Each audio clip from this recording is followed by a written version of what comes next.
बच्चों, आज हम लोग बल के बारे में पढ़ेंगे। बल के बारे में हमने पिछली कक्षा में भी पढ़ा है। कक्षा 7 में भी आपको बल के बारे में बताया गया है। यहाँ पर भी हम जानेंगे कि बल क्या है और बल के लिए क्या क्या चीज आवश्यक है। इसके लिए कितनी वस्तुएं चाहिए, तो यही हम आज जानेंगे कि बल क्या है। अच्छा, आपने ये महसूस किया होगा कि अगर आप कोई भी वस्तु उठाते हैं और उसे दूसरी जगह रखते हैं, तो अगर बल वस्तु हल्की है, जैसे ये हल्की है, तो ये आसानी से उठ जाएगा। ये करेगा। अगर हम दूसरा उठाएं तो थोड़ा ताकत लगानी पड़ती है। ठीक है, ये महसूस आपने किया होगा। इसी तरीके से अगर हम एक वस्तु को एक स्थान से दूसरे स्थान तक ले जाना चाहते हैं, किसी भी चीज को, उदाहरण के तौर पर मेरे सामने एक मेज रखी है ना, मेज रखी है, तो हम क्या करेंगे, इस मेज को ऐसे हम चाहते हैं यहां पर आ जाए, यहां चाहते हैं। ठीक है, तो हम क्या करेंगे, कई तरीके इसके उठाने के हैं। अगर आप उठाने लायक हो तो क्या करोगे, इसको उठा के रखोगे ऐसे, लेकिन आपको लग रहा है ये बहुत भारी है।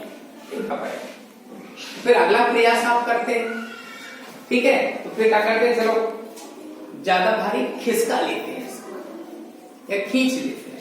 तो आपने क्या किया, ऐसे ऐसे, अब ये वहां से यहां तक आ गया।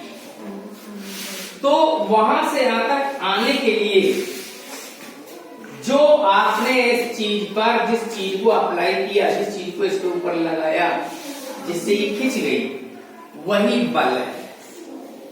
वही क्या है, बल है। ठीक है, अच्छा ठीक है, ये यहां से वहां से यहां तक आ गई।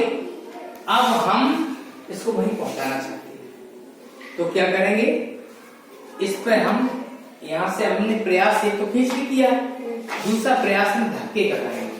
हम इसको इस तरह की ऐसे, ये जो है खिसका के हमने इसको पहुंचाया, तो ये धक्का लगाया और पहले क्या किया, ठीक है, तो क्या हुआ, धक्का लगाया और फिर खींचा, दोनों काम हो गए। तो जिससे कि वस्तु एक जगह से दूसरी जगह पर आ गई।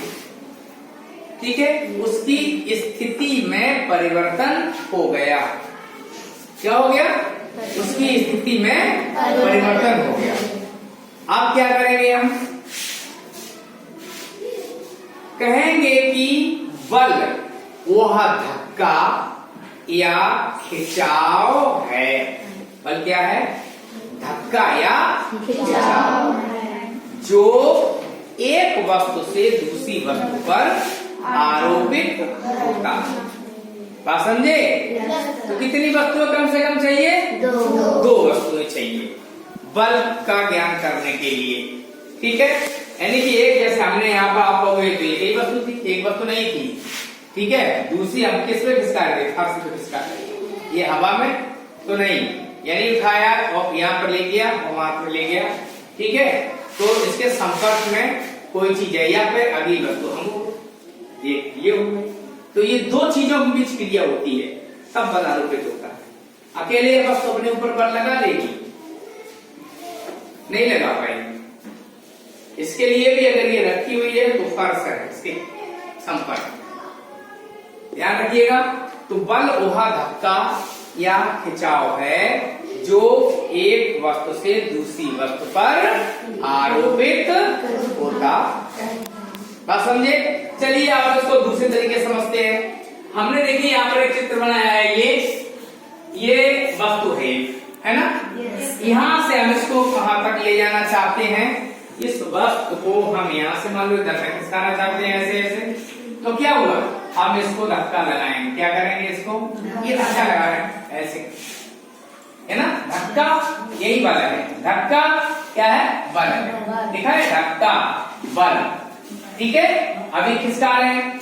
अगर ये इसका भाग कम है तो ये आसानी से खिसक जाएगा, और ज्यादा है तो ये मुश्किल से खिसका।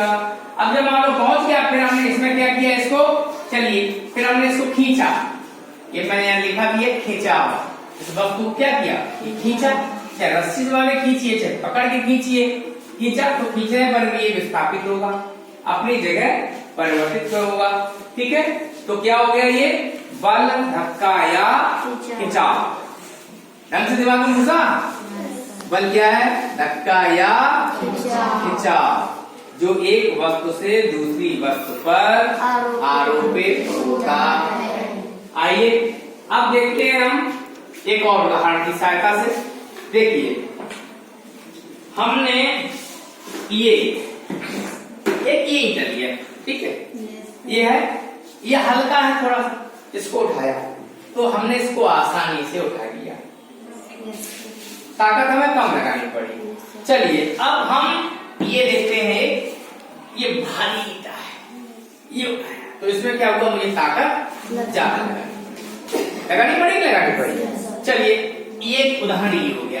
ये एक बाल्टी है, ये खाली बाल्टी है, इसको हमने उठाया तो हमें कम आसानी से उठा लिया, कोई ताकत ज्यादा नहीं लगानी पड़ी। लेकिन अगर ये पानी से भर ली जाए, है ना, तो क्या होता है, जैसे आप लोग नल से पानी भर के लाते हो, खाली बाल्टी ले जाते हो तो बड़े आराम से चल के ले गए, है ना, और उसके बाद नल चलाया, बाल्टी भर गई, फिर आप ऐसे चलते हो तो एक तरफ झुक भी जाते हो, यानी वजन इसमें बढ़ गया, अधिक ताकत लगानी पड़ रही है। भरी बाल्टी पे आपको अधिक ताकत लगानी पड़ रही है, बात समझे। तो इसका मतलब यहाँ से एक चीज हम जानेंगे कि ये बल जो है किस पर निर्भर करता है, इसमें क्या क्या होता है, ध्यान रखिएगा। तो पहली चीज कि हल्की वस्तु को मैंने उठाया, आसानी से उठ गई, भारी वस्तु को उठाया, थोड़ी सी हमें ताकत लगानी पड़ी, बात समझे, ध्यान दीजिएगा। इसका मतलब हल्की वस्तु को उठाया, कम ताकत लगानी पड़ी, भारी वस्तु को उठाया तो ज्यादा ताकत। जो हल्की है इसमें ताकत कम क्यों लगानी पड़ी, बताओ बेटा।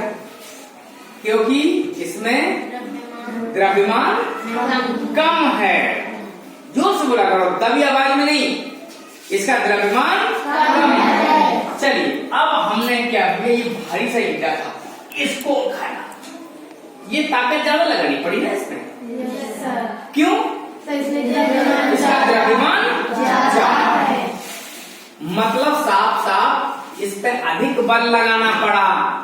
इसमें हमें उठाने में क्या हुआ, अधिक बल लगाना पड़ा, इसको उठाने में कम बल लगाना पड़ा, इसको खाली बाल्टी उठाने में कम बल लगाना पड़ा, और भरी बाल्टी उठाने में ज्यादा बल लगाना पड़ा। इसका मतलब हुआ कि बल हमारा द्रव्यमान पर निर्भर करता है, जितना द्रव्यमान अधिक होगा उतना बल हमें ज्यादा लगाना पड़ेगा। उदाहरण के लिए एक और उदाहरण समझिए, जैसे अगर आपको कोई बोरी भरी रखी है घर में, थोड़ी है तो आप उठा के आसानी से रख दे रहे हो, और ज्यादा भरी है तो या तो खींचने की कोशिश करते हो या तलाशते हो किसी और को, कोई और भी आए मेरी मदद करे, है ना, तो ज्यादा ताकत की जरूरत पड़ती है, क्योंकि वो भारी है, उसमें अधिक द्रव्यमान, समझे।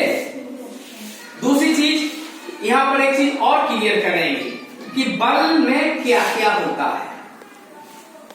अभी आपको मैंने बताया था कि इसको उठाया, हल्का है, कम बल लगाना पड़ा क्योंकि इसका द्रव्यमान कम है, ठीक। भारी चीज को उठाया, ज्यादा बल लगाना पड़ा क्योंकि उसका द्रव्यमान ज्यादा है। कम बल ज्यादा बल, समझे, कम बल या ज्यादा बल। कम बल और ज्यादा बल का मतलब क्या हुआ, इसमें परिमाण होता है, बल में क्या होता है, परिमाण होता है, ठीक। दूसरी चीज बल में और क्या होता है, ध्यान रखिएगा कि अभी हमने आपसे कहा था कि बल में परिमाण होता है, ये आपने पता कर लिया। बल में क्या होता है? परिमाण होता है। अब दूसरी चीज हम आपको यहाँ पे उदाहरण के तौर पर बताते हैं। जैसे हमने इसको मेज को खींचा, ध्यान रखिएगा, ये मेज को हमने खींचा तो ये जिधर मैं जा रहा हूं उधर ही मेज आ रही है, ठीक, उधर ही आ रही है, जिधर मैं जा रहा हूं उधर ही मेज आ रही है। क्या ये मेज इधर जा रही है? क्या ये मेज इधर जा रही है? ऐसा ही हम जब इसमें धक्का लगाएंगे तब भी ये जहां थी यानी उसी दिशा में जा रही है। क्या ये इधर जा रही है या ऊपर जा रही है? नहीं जा रही ना।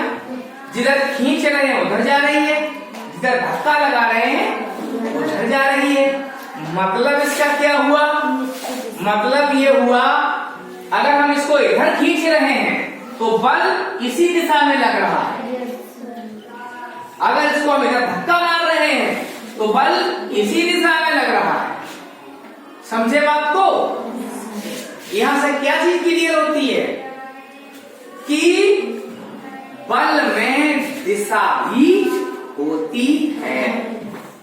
बल में पहले बताया था परिमाण होता है और अब क्या क्लियर हो गया? बल में दिशा भी होती है। बिना दिशा के बल आरोपित नहीं होगा। बात समझे? तो बल में दिशा होती है, बल में परिमाण होता है। दो चीजें होती हैं। बल निर्भर करता है द्रव्यमान पर। किस पर निर्भर करता है? द्रव्यमान पर। एक चीज पर और बल निर्भर करता है, वो होता है त्वरण। लेकिन त्वरण की जानकारी अभी आपके कोर्स में नहीं है, ठीक है? तो बल द्रव्यमान पर निर्भर करता है, बल में दिशा होती है, बल में परिमाण होता है। ये जानकारी आपने सीखी। अब आइए इनके आधार पर बल का एक हम सूत्र लिखते हैं। एक बल का सूत्र होता, बल के बारे में पता किसने लगाया? एक वैज्ञानिक थे न्यूटन। क्या नाम था उनका? न्यूटन। न्यूटन ने बल के बारे में मुझे बताया। उन्हीं के नाम पर बल का एसआई मात्रक न्यूटन रख दिया गया। समझे? तो बल का एक सूत्र होता है, याद रखिएगा, ये बल, ध्यान रखना है, इसको पढ़ लेना।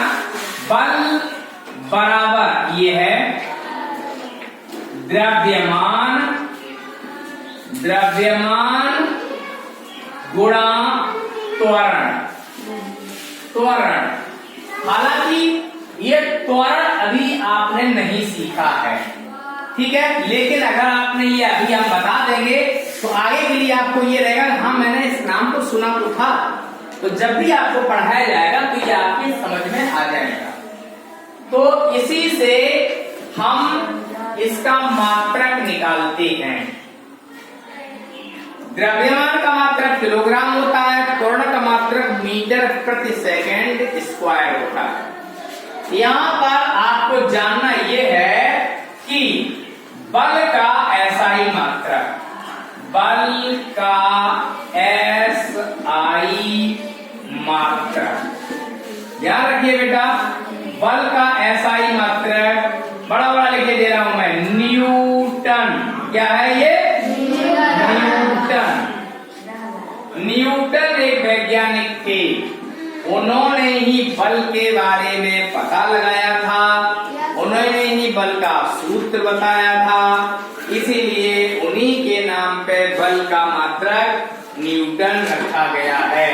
और यहाँ पर मैंने लिखा है बल बराबर द्रव्यमान गुणा त्वरण। तो द्रव्यमान होता है का मात्रक किलोग्राम, ठीक, और त्वरण का मात्रक होता है मीटर प्रति सेकंड स्क्वायर। इसी चीज को न्यूटन भी कहा जाता है। बात समझे? तो ये आपका बल हुआ। तो बल के बारे में समझ गए? तो बल क्या है? बल हुआ, बोलिए बल क्या है? बल हुआ, जोर से बोलिए। धक्का या खिंचाव है जो एक वस्तु दूसरी वस्तु पर आरोपित करती है, ठीक है, ये चीज।